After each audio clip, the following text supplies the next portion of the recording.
Hello guys, welcome back to my YouTube channel. I don't really post on here very often, but I've decided that I'm going to be speaking about grief in more depth on here. I definitely like to speak about grief over on like my TikTok and my Instagram and Facebook and stuff, but I feel like not everybody wants to always hear about grief. So if I speak about it here in depth and talk about my experiences on YouTube, then people can choose whether they come over and watch or not. I actually found it quite astonishing how at the book signing I had so many people saying, you don't understand how much your videos about grief have helped me and made me feel like not alone. And my intention with posting my videos previously about grief, I'd always said to myself, if I can just at least help one person.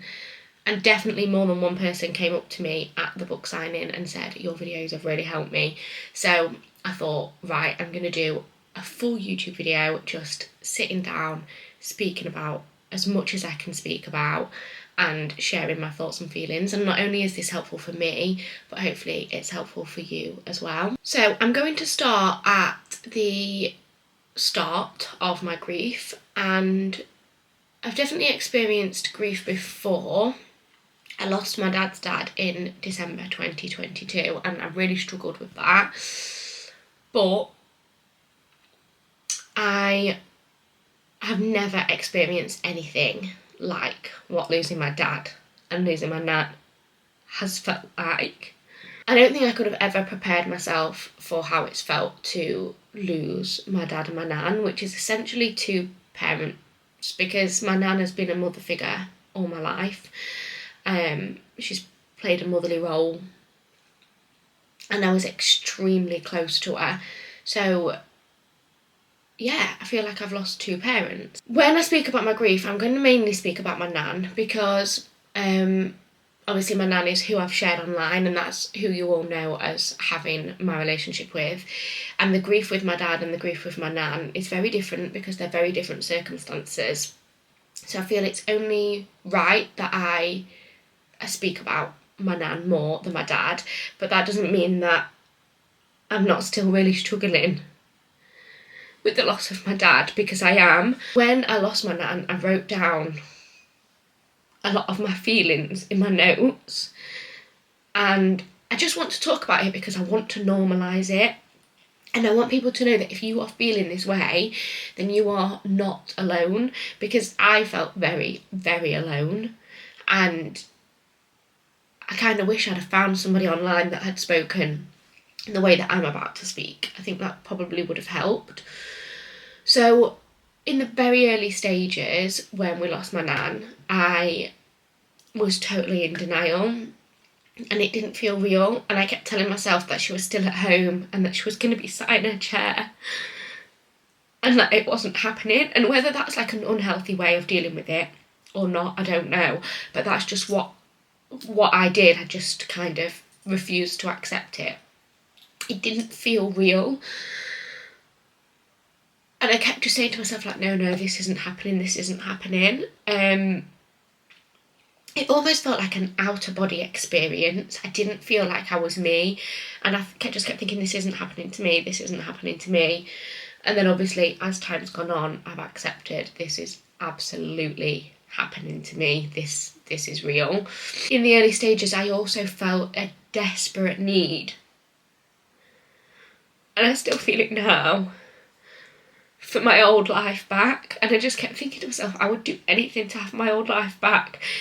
My routine was all based around my nan, so I would wake up in the morning and go straight to my nan's, and I just wanted that back. I just wanted to be able to go and get her up and get her washed and get her dressed, make her a breakfast, and all of them things that I've been doing for the past few years. And I felt like literally desperate, like I would have done anything.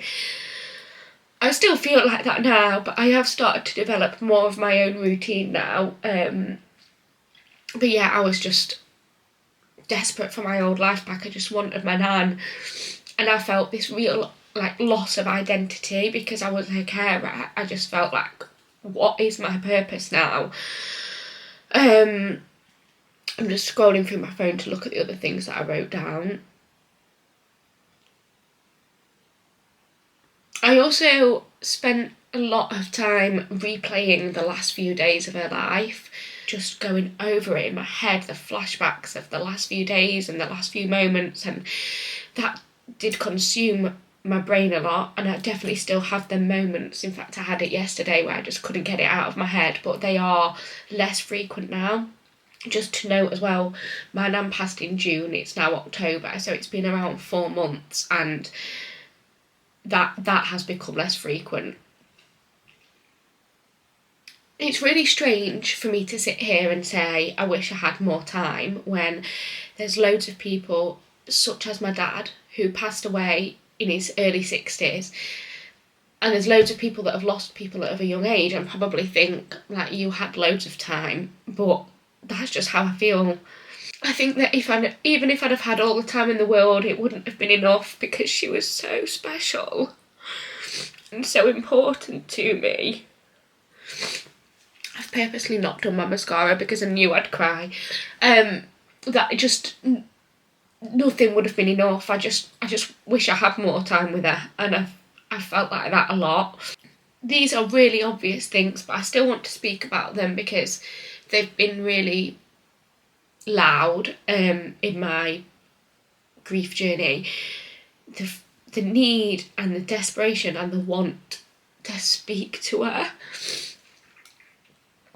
and to hug her and to smell her smell and feel her skin, and all of them things might sound totally crazy to some people that maybe haven't had a relationship with somebody like what I had with my nan, or maybe haven't ever experienced grief, but I can't really come to terms with the fact that she was here and now she's not, and the physical loss, I'm really struggling with that.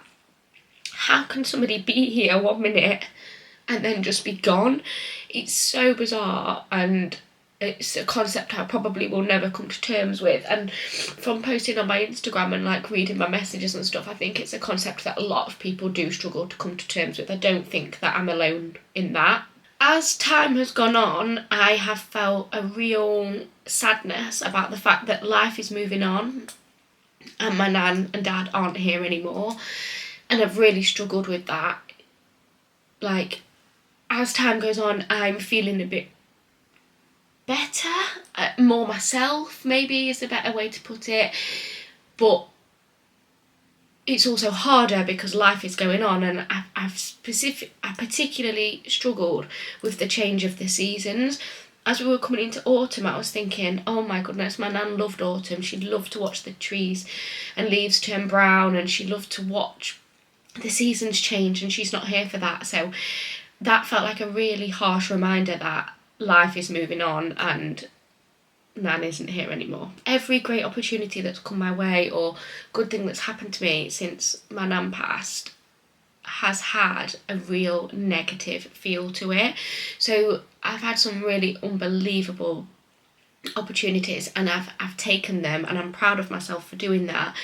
But everything I do, I can't help but think, I wish my nan was here.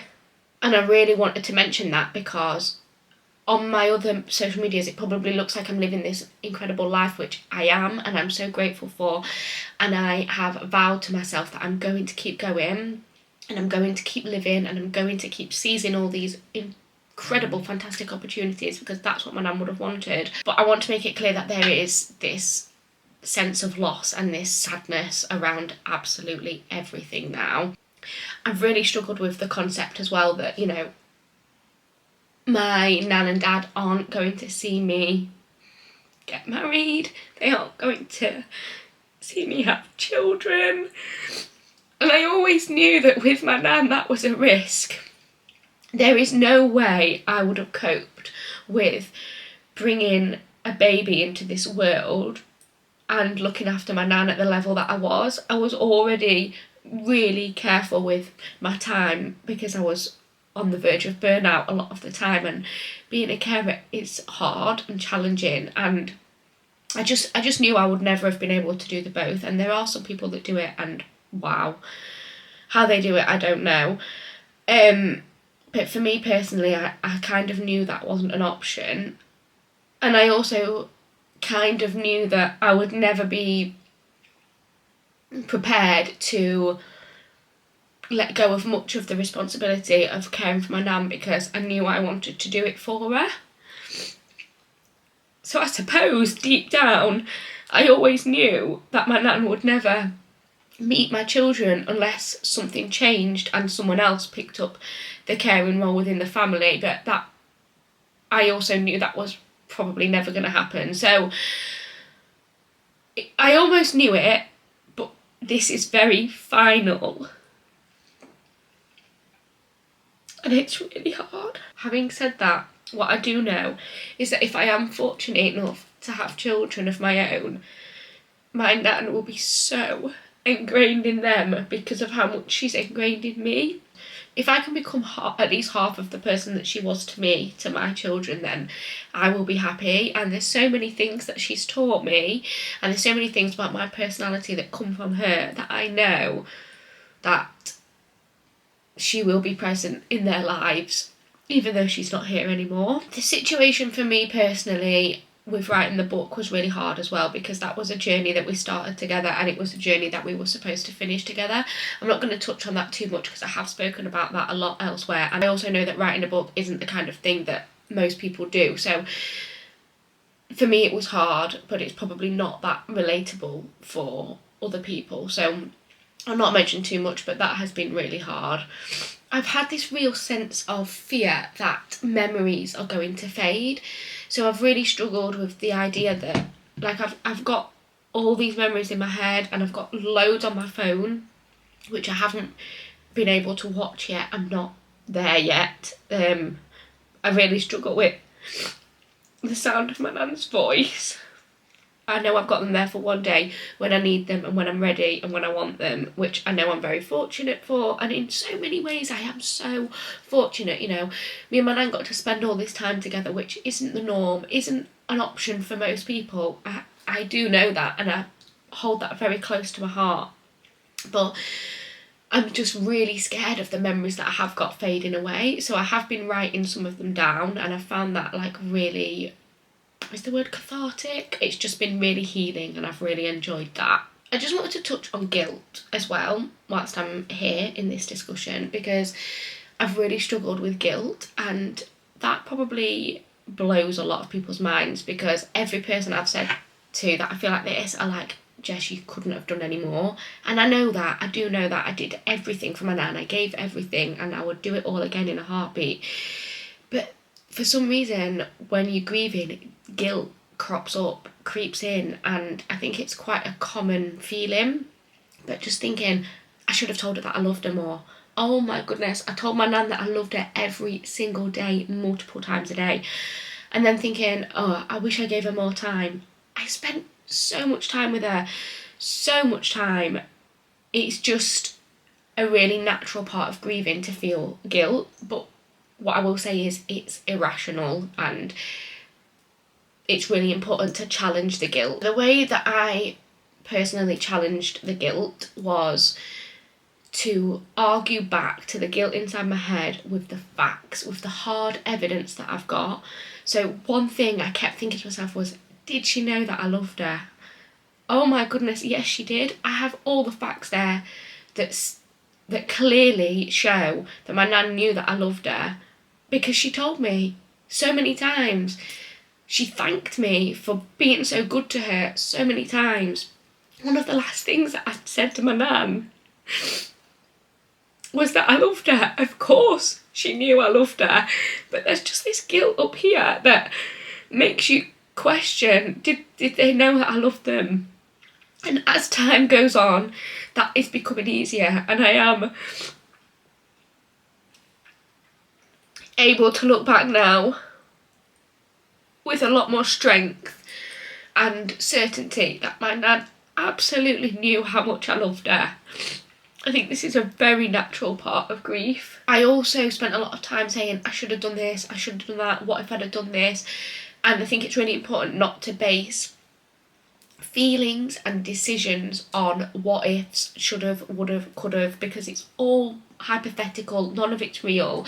And I don't want to share much about my nan's circumstances, but I know for a fact there is nothing I could have done that would have made any difference to what happened to my nan.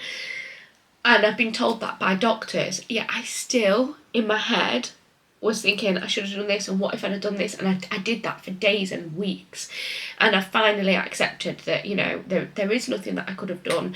I wish I hadn't have done that to myself, because I wasn't being kind to myself, I wasn't being compassionate. If you're in a position where you're sat there thinking, I should have done this, I should have done that, I could have done this, what if I'd have done that?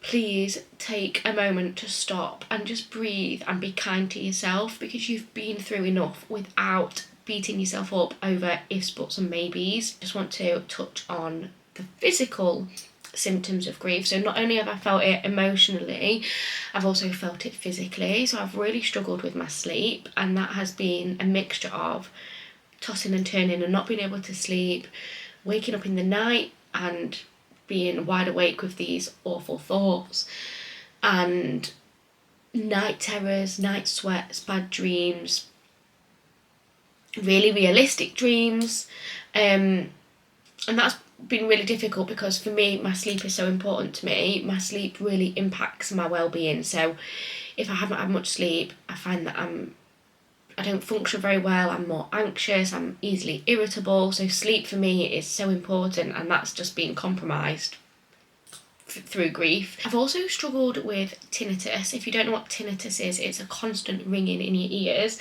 and I did read that it can be brought on by traumatic life events and grief, and I started with it when I lost my dad, and that equally impacted my sleep, because at night when you're laid in the quiet trying to get to sleep and you've got this ringing in your ears, it's really hard really hard to relax. So that's been really difficult. I've also struggled with my food. So at first, when I lost my dad, I couldn't eat, just could not eat, and I lost a significant amount of weight. And then when I lost my nan, I turned to comfort eating. I don't know why. And I started to really eat a lot, but not the right things. I'm always a bit funny about speaking about food online, because I know that it's a really sensitive subject, but for me, I have found there is a very strong correlation between what I eat and how I feel. So if I eat more processed foods and sugary foods and drinks with caffeine in, I find that my mental health does take a dip. So where possible, I try to eat well and drink well to make up here well. And that's just my personal choice and experience. But when I was comfort eating, I was reaching for the biscuits and the chocolates, and I was reaching for them late at night as well, which was then impacting my sleep, and I just felt like I was in this vicious cycle. And I am starting now to implement things and take care of myself, and it feels really nice. It has really helped, but I was in a rut for a really long time. I also at one point started to struggle with restless legs, which I've never experienced in my life, and I really hope I never experience it again, because it's just horrible. I think that came on because of the grief. I think everything was just deregulated. I think my whole body was just out of whack and struggling. I'm sure there's things that I've missed there in terms of the lowest of lows of grief, my grief, but I wanted to speak about some of the things that have helped me. In the very early stages of grief, I needed to find something to escape. So I actually started playing on my Nintendo Switch, which I'd forgotten that I'd got, and I downloaded Animal Crossing. And I loved it. It took me back to being a little girl, and whilst I was playing Animal Crossing on my Switch, I did not think about the grief. It just zoned me out. But there's loads of other things like that you can do that are maybe a bit more mindful, like crafting, jigsaws, reading, colouring. My cousin, and I'm sure she won't mind me saying, lost her dad, and she started crocheting, and that has been really helpful for her. So finding like an activity or hobby that you can do, I think is definitely helpful. When I lost my dad, I shut myself off from the world, and I locked myself in my house, and it didn't help me in the long run. It felt nice in the moment, but in the long run, that wasn't the right thing for me personally to do. So then when I lost my nan, I made sure that I kept in touch with friends and met up with friends and spoke about things, and I found that did help. Equally with that, I made sure that I had plenty of Jess time, because socialising was really difficult and I found that I was burning out really quickly. So I made sure that, like, if I was seeing a friend in the morning, I'd have the afternoon to myself. For me, I'm very, very fortunate to have Jake, and he's been an absolute rock through it all. I know not everybody has a Jake, so I would say lean on family and friends and support groups, professionals, anywhere that you can get support. Please just take it. Take whatever you can get, because it is not for the faint-hearted. Grief is hard, and I honestly don't know what I would have done without Jake. And some certain friends and family have also been incredible. And Joey, my little therapy dog, he has comforted me no end. And something that's really special about Joey is the fact that my nan had met him and loved him, and she adored him. And she said to me recently before she passed that she thinks he was sent for a reason. And now that she's gone, I'm thinking, you were right, Nan. He absolutely was, because he's really helped me. He doesn't even have to say a word because he can't speak, because he's a dog. And he just absolutely comforts me so much. Yeah, so special. I've also found that being outdoors has helped, being out in nature. I feel really close to my nan in nature because she adored nature, but getting that fresh air and going for walks has been really good, which again links into Joey, because having a dog means you've got to get out and walk them. Maybe if I didn't have Joey, I'd find it a bit harder, but I've really appreciated that. This is going to make me sound crazy, but I don't care. I still speak to my nan and dad, so I will speak out loud to them when no one's around. If I'm on my own on a walk or in the house, I'll speak out loud. If I'm in the car, I'll talk to them. And that's just something that I find really comforting. I've told myself that they can hear me, and that works for me. That helps. And looking out for little signs. So for my nan, it's butterflies. For my dad, it's blackbirds. And there's just something about seeing a butterfly or a blackbird that makes me feel like they're with me. So if you see a sign, some people don't believe in signs. I think it's up to you whether you want to believe in them or not, and if it brings you comfort, then why not? The feeling of wanting to speak to them but not being able to is really hard, so actually still speaking to them even though they're not here, I've found helpful. And then with that, there's been a few situations where I've thought, I wish I could speak to my dad about that, I wish I could speak to my nan about that. So what I've done is I've thought about what would they say, and because I knew them both so well, I've known exactly what they would say. With my dad, it would usually start with an F and end in hell because he was a bit of a swearer. And with my nan, it's usually, oh, Jessica, isn't that lovely? But it's been really comforting to think about how they would deal with certain situations and what they would say.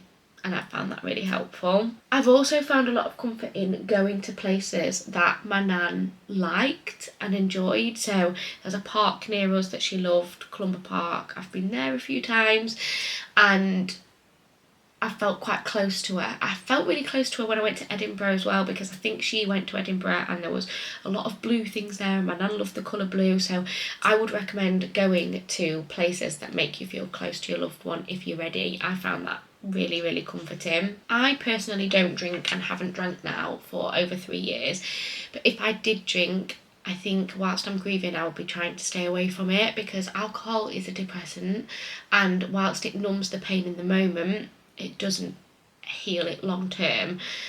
So that's just my perspective on that. I have tried to pick more healthy ways of coping, which is spending time with family and friends, walking, being outdoors, exercise, and doing all of the things that I know my nan would want me to do.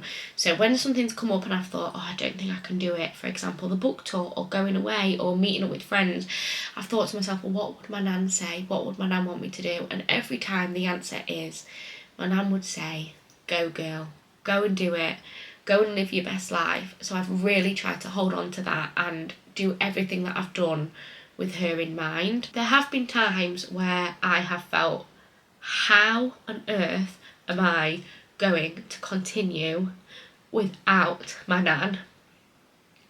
And there has been times where I have thought that I can't. And there have been times where I've thought, what's the point? And I don't want anyone to worry about me when I say that, because I promise you I'm fine. But that is just the reality of where my thoughts have gone at times. But I've had two options, and it was either continue to stay in my rut that I was in, or to start trying to get some of my life back and live. And I thought about which one my nan would want me to do, and it was the live, and I'm doing that. I'm trying every day, and I still wander to them places sometimes where I think, what's the point? Can't do this without her. But I'm doing it. I'm literally doing it, and I can do it, and I will do it, and I know that I will. And I know that she will stay with me for the rest of my life, and I know that my grief will stay with me for the rest of my life, because the bond that we had is that strong that it will just be with me for the rest of my life. And I know that my grief will be, but I felt it was really important to be really transparent about how low I have felt at times. And hopefully the fact that I am still very much here and living and thriving at times will give anyone else that's feeling like that hope that the future is brighter and that there is light at the end of the tunnel. Grief is a really personal thing, and I just wanted to mention how there's no right or wrong way to deal with grief. If you're sat there thinking, oh my goodness, Jess has done this, this and this, and I'm not doing that, that means I'm doing things wrong, please know that's not the case. There's no right or wrong. It's whatever works for you. So let's just use the example of going back to work after grief. Some people feel the benefits of not having any time off work, and some people feel the benefits of having months off work, and there's no right or wrong. It's whatever works for you and whatever gets you through this dark time. It's all that matters is that you're comfortable with the decisions that you're making. It doesn't matter what anyone else thinks. I really hope that this video has at least helped some people. It's felt nice to get everything off my chest. I know for a fact that I will have missed things, and maybe I'll do more videos like this, but if you've made it this far, then thank you so much. And if you are currently grieving right now, please know that my thoughts and feelings are with you. And whilst a lot of people say it doesn't get any better, I promise you that life becomes easier to navigate. At the start of my grief journey, I struggled to even get myself dressed, and now I'm achieving things that I really didn't think I would be able to achieve. So I promise you there is light at the end of the tunnel. And I read a quote that said the bravest thing that a griever can do is live. So please, please be kind to yourself.